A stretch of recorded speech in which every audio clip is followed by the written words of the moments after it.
Network analysis lecture 3। आज हम जो टॉपिक कवर करेंगे, आज हम ये देखेंगे कि नेटवर्क एनालिसिस स्किल में आप एग्जांपल लेंगे कि how to draw the network diagram. आज हम छोटे एग्जांपल्स लेंगे ताकि तुमको इससे कॉन्सेप्ट्स क्लियर हो जाए कि हम डायग्राम कैसे ड्रॉ करते हैं। But before taking an example, please subscribe to my channel and press the bell icon and also share my, if you like my videos, and also share my videos with your friends। चलो now let's start। सबसे पहले हम एक example लेंगे जहाँ पे तुम्हें दे रखी है एक्टिविटी A, B, C और D दे रखी है, और यहाँ पे तुम्हें दे रखा है इमीडिएट प्रीडिसेसर। क्वेश्चन में हमेशा इमीडिएट प्रेसिडेसर या प्रेसिडिंग एक्टिविटीज़ मेंशन रहती है। इसी के बेसिस पे आप नेटवर्क डायग्राम बना रखोगे। आपको सिर्फ एक्टिविटीज़ दी रहेगी तो आप नहीं बना सकते, क्योंकि आपको ये मालूम ही नहीं है कि कौन सी एक्टिविटी किसके बाद आती है। तो आप कैसे बनाओगे? यहाँ पे ब्लैंक है, यहाँ पे ब्लैंक है, यहाँ पे ए है और यहाँ पे क्या है? बी। मतलब ए की इमीडिएट एक्टिविटी क्या है? कुछ भी नहीं है। बी की क्या है? कुछ भी नहीं है। सी की क्या है? ए। मतलब सी जब स्टार्ट होगा जब हमारी ए एक्टिविटी फिनिश होगी। ए की प्रीसीडिंग एक्टिविटी क्या है?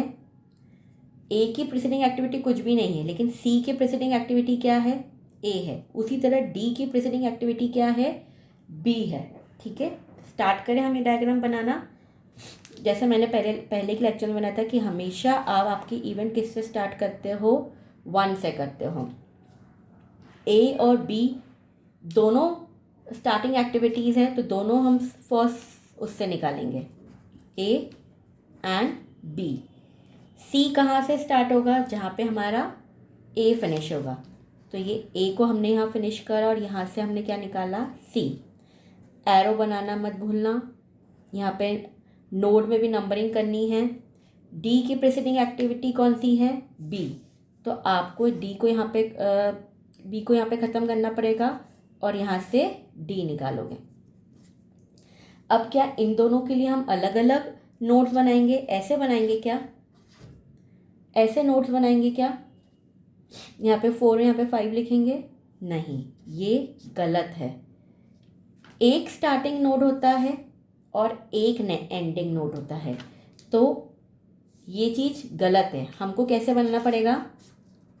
ए, बी, सी और डी। सी और डी।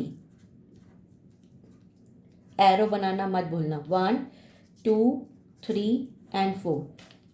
एक स्टार्टिंग नोड है और 4 आपका क्या है? कंप्लीटिंग नोड है। कंप्लीटिंग इवेंट या कंप्लीटिंग वो है। एक स्टार्टिंग रहेगा, एक कंप्लीटिंग रहेगा। ये हाईएस्ट लोवेस्ट नंबर है 1 and 4 is the highest number, जो मैंने पहले के लेक्चर्स की वीडियो में तुम्हें रूल्स बताए थे। 2 एंड 3 को आप चाहो तो आप इंटरचेंज कर सकते हो, यहाँ 3 लिख सकते हो, यहाँ 2, उससे कोई फ़र्क नहीं पड़ेगा। और जो मैंने तुमको लेक्चर 2 में और रूल बताए थे कि आप ऐसे नहीं कर सकते हो कि यहाँ से ए निकालो, यहाँ से बी निकालो और दोनों को 1 1 दो। ये रिप्रेजेंटेशन भी गलत है। डायग्राम ऐसे नहीं बनेगा। 2 जगह 1 नहीं आ सकता है। एक ही जगह से निकलेंगे दोनों इवेंट्स, और सी और डी एक ही जगह पे आके भी ख़त्म होंगे। एक स्टार्टिंग और एक एंडिंग रहेगा। एरो की लेंथ से कोई फ़र्क नहीं पड़ता है। एरो की लेंथ छोटी बड़ी आप अपने हिसाब से कर सकते हो। एरो हमेशा फॉरवर्ड डायरेक्शन में ही करेंगे, एरो कभी ऐसे नहीं जाएंगे। ठीक है, और नंबरिंग का मैंने बताया कि आप इंटरचेंज कर सकते हो।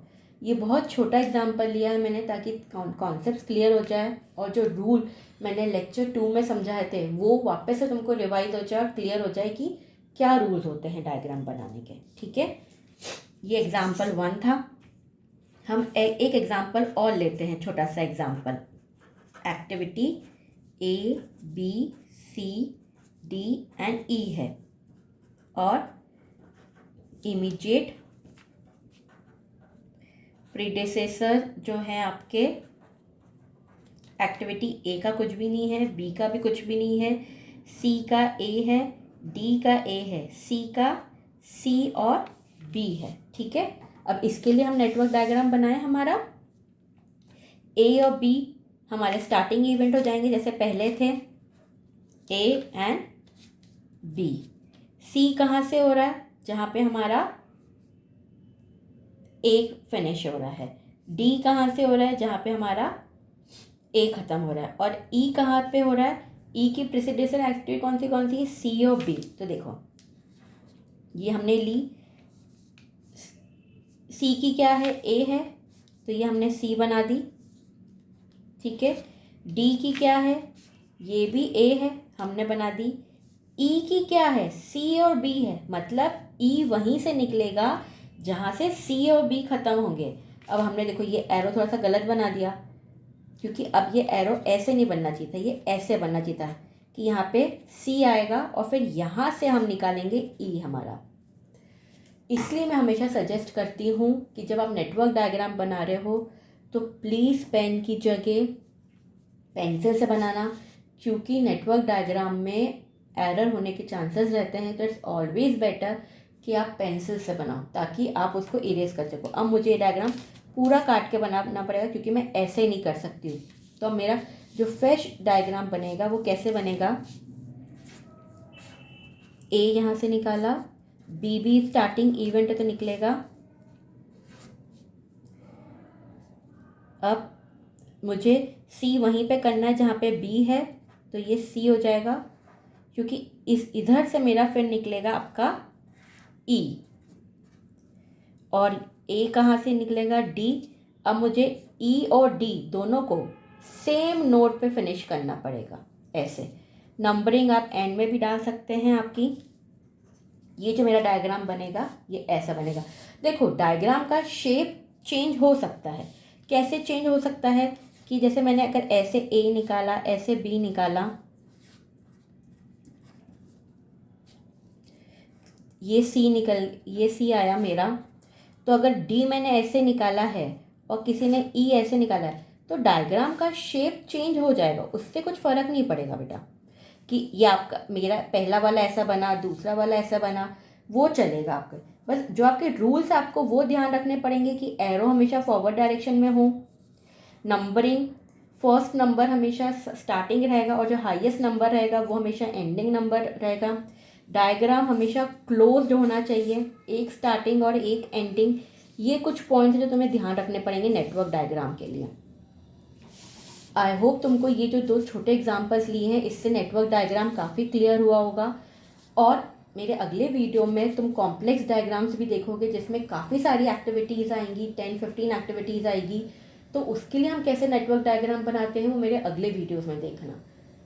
अगर तुम्हारे कुछ भी तुम्हारी तरफ से तुम्हारे जो सजेशंस हैं, फीडबैक्स हैं, तो वो प्लीज़ नीचे कमेंट सेक्शन में ज़रूर लिखना।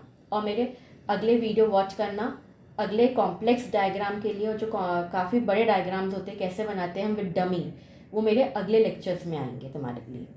Thank you.